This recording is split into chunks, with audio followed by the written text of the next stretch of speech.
Hi students, आज हम लोग शुरू करने जा रहे हैं एक ऐसा टॉपिक जो आपको नहीं पसंद है। क्यों पता है? थियरी है, लेकिन अगर 100 मार्क्स के लिए मेहनत करना है तो एक एक मार्क की तैयारी करनी पड़ेगी। तो इसमें से एक एक मार्क्स का आ सकता है जिसके लिए हम मेहनत करेंगे। तो स्टूडेंट्स ध्यान से सुनो, आज इंडेक्स नंबर में दो चीजें करेंगे। एक कैरेक्टरिस्टिक्स ऑफ इंडेक्स नंबर और दूसरा यूजेस ऑफ इंडेक्स नंबर। आपको इंडेक्स नंबर क्या है वो तो पता है, ढूंढ भी लिया, fix base index number, chain base index number, ये सब कर लिया है। इंडेक्स नंबर क्या था sir? It's a relative major, not only relative major, it's a percentage of relative major. ये आप सीख चुके हो। हम डिवाइड करते थे, इंटू 100 करते थे। डिवाइड करो तो रिलेटिव मेजर, मल्टीप्लाई करो 100 से तो परसेंटेज मिल गया। और उसको हम परसेंटेज साइन से शो करते थे। उसमें कोई यूनिट नहीं था। हाँ, वेरिएबल का यूनिट था, लेकिन जब हम रिलेटिव मेजर करते तो उसका कोई यूनिट नहीं होता। हम कोई भी कंपैरिजन कर सकते हैं। अगर वेरिएबल्स जो है वो केजी में हो, लीटर में हो, बॉक्सेस में हो, हम उसका कैलकुलेशन इंडेक्स नंबर से कर सकते हैं। तो ये सब उसके कैरेक्टर हैं, यही तो कैरेक्टर है। तो देखो ध्यान से, कैरेक्टरिस्टिक्स ऑफ इंडेक्स नंबर। पहला, it's a free from unit. Why it's a free from unit? As it is a relative measure. वो relative measure है इसलिए free from unit है। That's it, खत्म हो गया। अब एग्जाम में 1 मार्क में कैसे आ सकता है? Why index number is free from unit? Because it's a relative measure। खत्म हो गया, 1 मार्क आपका। अब ये सीख चुके हो, उसको सिस्टमैटिक वे से याद करने की बात कर रहे हैं। आगे जा रहे हैं, second one, variable having different unit can compare. अब अलग अलग यूनिट वालों को भी मैं कंपैरिजन कर सकता हूं आराम से, और इसलिए इसका नाम है index number is a comparative measure. अब यहां से भी 1 मार्कर क्वेश्चन बन सकता है। Why index number is a comparative measure? Because different unit values I can compare, simple. और 1 मार्क में कहीं आ सकता है, variable having different unit can be compare with index number और not? Yes, it can be compare, and that's why it's a comparative measure. Second character completed. Third one, it's a relative measure. अब तो पता है, लेकिन relative measure multiply with 100, that is called index number, means it's a percentage. So relative measure showing percentage changes. अब वही तो लिखा है, नया क्या है? देखोगे तो कैरेक्टर आसान है, कोई हार्ड चीज नहीं है। Fourth one, spatial average. Index number is what? Spatial average. Why spatial average? All the characters of average included in index number. So has all character of average. That's why it's a spatial average. That's it. And last one and easiest one. Situation at two different period. दो period का situation अलग अलग है, can be compare. How? By using finding ratio, by ratio with the standard period using index number. Compare, हम compare करेंगे किसके साथ? Standard period के साथ। याद करो definition, current compare with standard period base year information, base year whatever given. So current compare with standard base, so that is compare by ratio with standard period using index number. That's it. So this is also a character. Again, fifth character is what? Two different periods situation can be compared. Clear? So these are the 5 characteristics of index number. That's it, completed. Going ahead, next topic is uses of index number. अब आप ध्यान से सुन लो, simple बात। Index number ढूंढते थे तो क्या करते थे? Suppose index number is 110, we are deducting 100, answer is 10. So 10 is what? Increase, 10% increase. Suppose answer is 95%, minus 100, minus 5. So minus 5 is what? Decrease in variable. अब जो भी वेरिएबल हो वो पता चलता है, इंक्रीज या डिक्रीज के बारे में पता चलता है।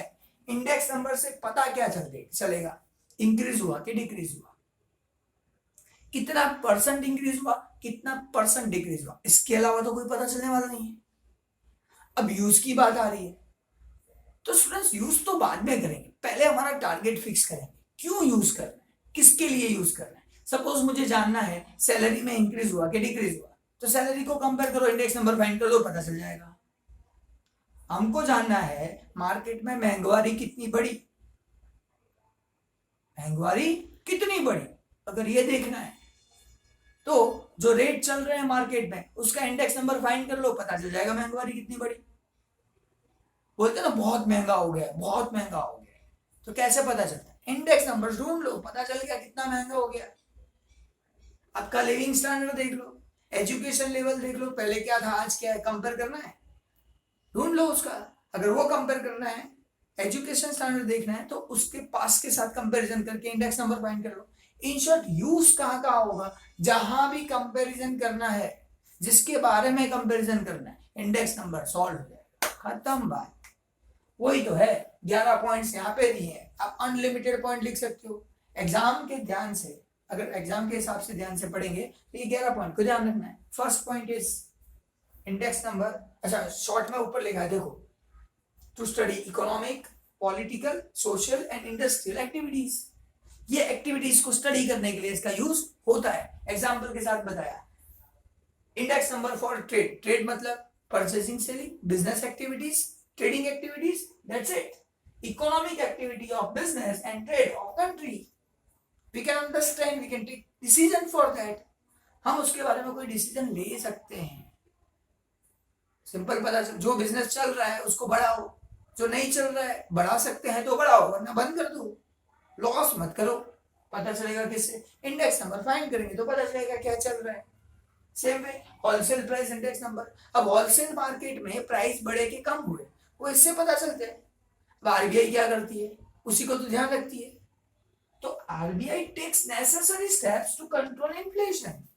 इन्फ्लेशन रेट फाइंड करने का काम है वो होलसेल प्राइस इंडेक्स नंबर से होता है।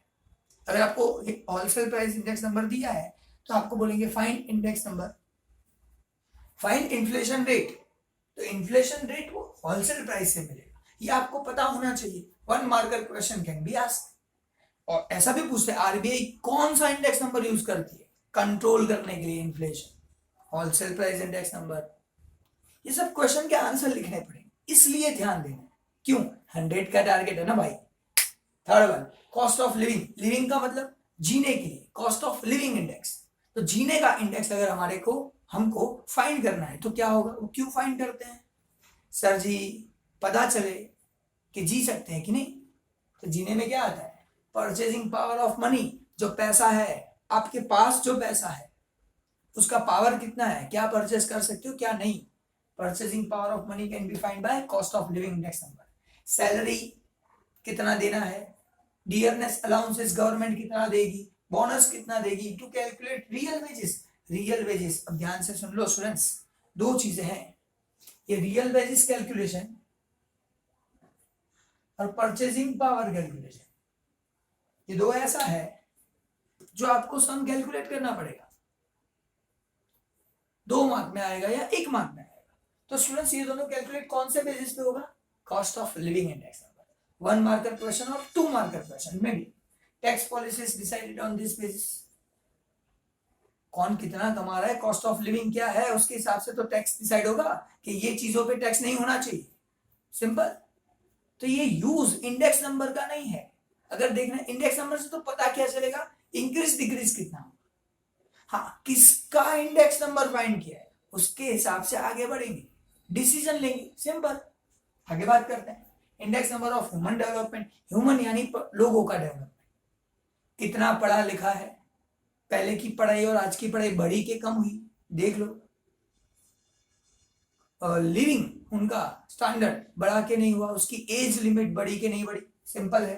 तो देखो state of human resources, standard of living, life expectancy, level of education, ये सब चीजें कंपेयर कर सकते हैं क्या हुआ। Next index number of national income, national का मतलब पूरे देश की इनकम काउंट करनी है। अब उससे क्या होगा, गवर्नमेंट डिसाइड करेगी भाई इनकम इतनी होने वाली है तो नेक्स्ट हम इतना एक्सपेंस करेंगे और इतना डेवलपमेंट करेंगे। 5-year plan of government can be possible by national income. तो देखो लिखा है determining target for 5-year plan by government. Evaluate economic conditions, economic condition क्या है उसको इवेल्युएट कर पाते हैं, पता चलेगा कहाँ है? तो वही तो है। अब यहाँ पे भी 1 marker question, 5-year plan of government on which basis? Sir ji national income index number basis, that's it. इसमें 1 मार्क में आ सकता है, बड़ा कहाँ आएगा भाई? 1 और 2 मार्क, बस खत्म। नेक्स्ट बात करेंगे index number of industrial production. अब इंडस्ट्रियल प्रोडक्शन कितना हो रहा है उसका इंडेक्स नंबर फाइंड करो। अब उससे क्या पता चलेगा? सर बिजनेस कितना हुआ? तो देखो, helpful to increase the rate of development of country, country का डेवलपमेंट जो रेट है वो इंक्रीज कैसे होगा उसके बारे में आइडिया आएगा। Planning industrial and trading activities, industry और ट्रेडिंग एक्टिविटी जो है उसका प्लानिंग कर पाएंगे। कैसे करना है? किससे? इंडस्ट्रियल प्रोडक्शन इंडेक्स नंबर से।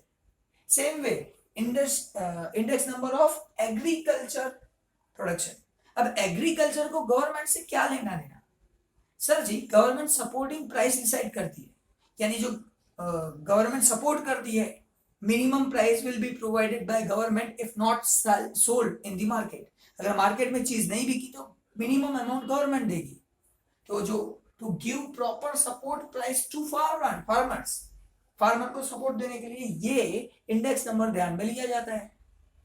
Index number of import export, import export. अब इंपोर्ट करोगे तो पैसा देना पड़ेगा, फॉरेन एक्सचेंज पेमेंट करना पड़ेगा। एक्सपोर्ट करोगे तो फॉरेन एक्सचेंज रिसीव्ड होगा। अब समझने की बात यह है कि अगर ये करना है तो प्लानिंग क्या होगा इस इंडेक्स नंबर से? कितनी रिक्वायरमेंट होगी फॉरेन एक्सचेंज की? इंपोर्ट एक्सपोर्ट प्लानिंग कर सकते हो। Exchange rate can be decided, foreign exchange requirement can be decided, excise rates decided. Excise duty लगता है तो वो एक्साइज ड्यूटी कितना रखना है वो सब ये इंपोर्ट एक्सपोर्ट इंडेक्स नंबर से पता चलेगा। प्लान कर पाएंगे। देखो इससे ये इंडेक्स नंबर से पता क्या चलेगा कितना बड़ा कितना कम हुआ, फ्यूचर में क्या हो सकता है उसके बारे में सोचो और पॉलिसी बनाओ। ये काम है ये काम है हमारा, इंडेक्स नंबर का नहीं है। इंडेक्स नंबर सिर्फ शो करता है, लेकिन उसके बारे में इंडेक्स नंबर ढूंढ के हम प्लान कर पाते हैं, इसलिए इसका यूजेस है। Index number for employment. अब एम्प्लॉयमेंट का मतलब कितनी एम्प्लॉयमेंट है कितनी नहीं है, तो प्लान कर सकते हैं। Employment index number, unemployment index number, clear picture can be find. So employment unemployment picture is clear by this index number. Index number of capital investment. Capital invest करना है, कौन से सेक्टर में इन्वेस्ट करे भाई? शेयर्स में करे, debenture में करे कि गवर्नमेंट सिक्योरिटी में करे? जो इंडेक्स नंबर बेस्ट रिटर्न देगा उसमें लोग करेंगे। So change in stock, shares, debentures, government securities can be known by this index number. Simple. And last one, index number of raw material. अब जो रॉ मटेरियल है उसका इंडेक्स नंबर फाइंड करना है। तो मार्केट में रॉ मटेरियल कितना available है? अवेलेबल है तो प्रोडक्शन चालू रखो। फ्यूचर में प्रोडक्शन बढ़ेगा कि कम होगा ये सब डिसीजन ले सकते हैं, या बिजनेस बंद कर दो। रॉ मटेरियल के ऊपर ही तो डिपेंड है। So guidance to traders, businessman, economist for policies of production and sale. Production और सेल का जो प्लानिंग करना है ना वो इससे पॉसिबल है। तो स्टूडेंट इन शॉर्ट अगर बताऊं तो ये दोनों में है क्या? कैरेक्टरिस्टिक्स मतलब जो डेफिनेशन बताया उसके हिसाब से क्या क्या है। जैसे वो रिलेटिव मेजर है, वो रिलेटिव मेजर का परसेंटेज है, वो रिलेटिव मेजर होने की वजह से यूनिट फ्री है, वो दो टाइम पीरियड का कंपैरिजन करता है। अलग अलग यूनिट मेजरमेंट हो तो भी उसका कंपैरिजन हो सकता है, इसलिए वो कंपैरेटिव मेजर है। And uses of index number, use क्या है?